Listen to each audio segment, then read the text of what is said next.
In the 1990s, a series of events linked to the Second World War caused an earthquake in Italian public opinion. In 1994, a group of journalists discovered that a former SS commander, Erich Priebke, had been enjoying a peaceful life in Argentina for almost 40 years, never having paid for his heinous crimes. From then on, Italian society demanded that the Nazi officer be extradited to his country, so that he could be tried according to the law.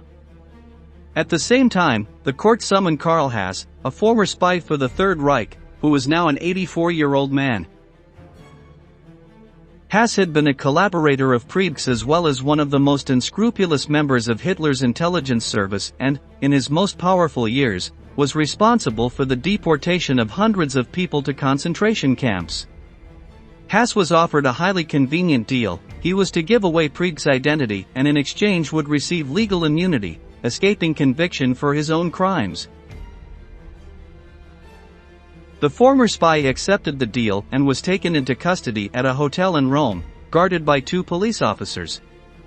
However, one day before offering testimony on him, Haas had a change of heart, deciding that he would not say anything about Priebke. He waited until nightfall, when everyone was asleep, and went up to the first-floor terrace to elope. He only had to find a way down to the street and he would escape justice forever. Today, in this new episode of Military History, we'll tell you everything about the Nazi spy Karl Haas and his crimes. Are you ready? Let's get started. Karl Haas was born on October 5, 1912, in Kiel, northern Germany. In his youth, he was attracted by the ideals of Nazism and the possibilities of social advancement offered by Hitler's political movement. In 1934 he joined the SD, the fearsome intelligence service of the SS, and there he began a successful career in the world of espionage. At that time, the director of the SD was Reinhard Heydrich, one of the main German hierarchs, who established that the main objective of the organization should be to monitor each and every one of the inhabitants of the Third Reich. Haas immediately stood out among the other agents for his talent for deception and his ruthless methods, which earned him promotion to the rank of captain. In 1943, Nazi German troops occupied Italy, and this was the time when Karl Haas achieved his greatest share of power. His superiors assigned him the task of setting up a network of radio operators and spies with the mission of sabotaging the military operations that the Allies were carrying out in the country.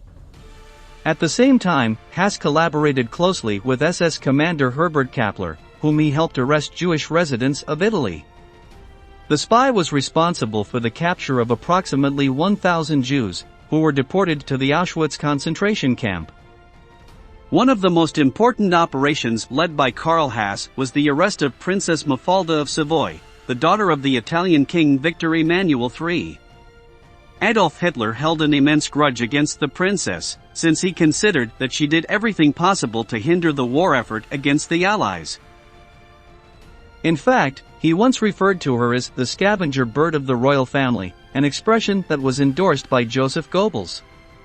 In 1943, the hierarchs of the Third Reich ordered Haas to arrest her and send her to Germany. To fulfill his mission, the spy took advantage of an occasion in which Mafalda was traveling through Bulgaria. Haas contacted the princess and asked her to go urgently to the German embassy, since her husband had left her an important message. Mafalda fell into the trap, and as soon as she entered the building she was arrested on charges of subversive activities. Her final destination was the Buchenwald concentration camp, where she was severely wounded in an Allied bombing raid. The princess died when doctors tried to amputate an infected arm.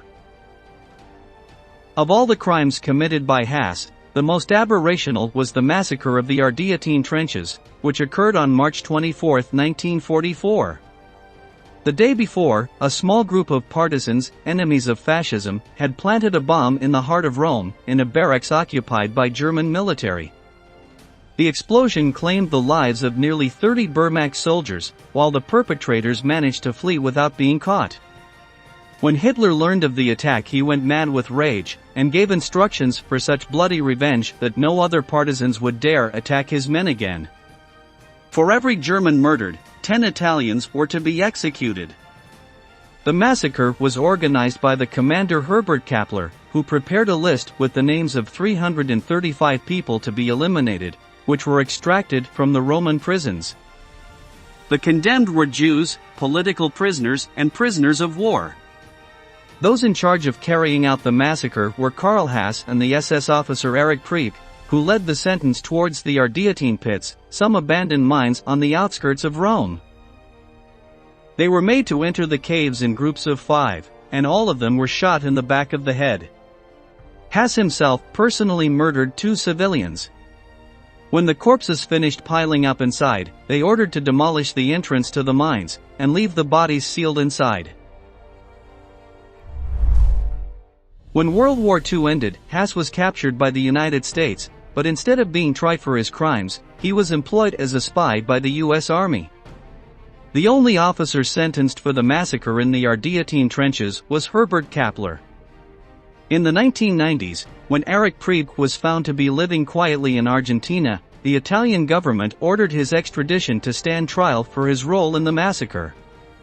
Karl Haas was summoned to testify against him and tell everything that had happened in the mines, in exchange for legal immunity.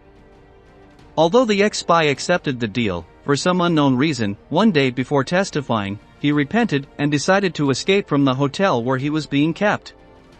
At 4 in the morning he went to the terrace on the first floor and tried to go down through a window to the street. His advanced age worked against him, and he ended up falling from a high altitude. He broke his leg and pelvis, and was immediately found by security officers, who sent him to a hospital. Once hospitalized, Haas ended up testifying against Priebke and confessing that he had also shot 2 people in the Argentina trenches. He tried to evade responsibility for him by claiming that he was only following orders, but the court considered that the excuse was invalid. Both Haas and Priebke were sentenced to life imprisonment, although in consideration of their state of health, they were granted the benefit of house arrest. The ex-spy spent his last years of life in solitude, secluded in a house in Castel Gandolfo, near Rome. The few people who continued to visit him stated that he spoke little and never mentioned events from the past. His daily routine consisted of reading books, watching television, and taking a walk when he got permission. He passed away on April 21, 2004, at the age of 92. In this way, the life of Karl Haas, one of the many war criminals of Nazi Germany, came to an end.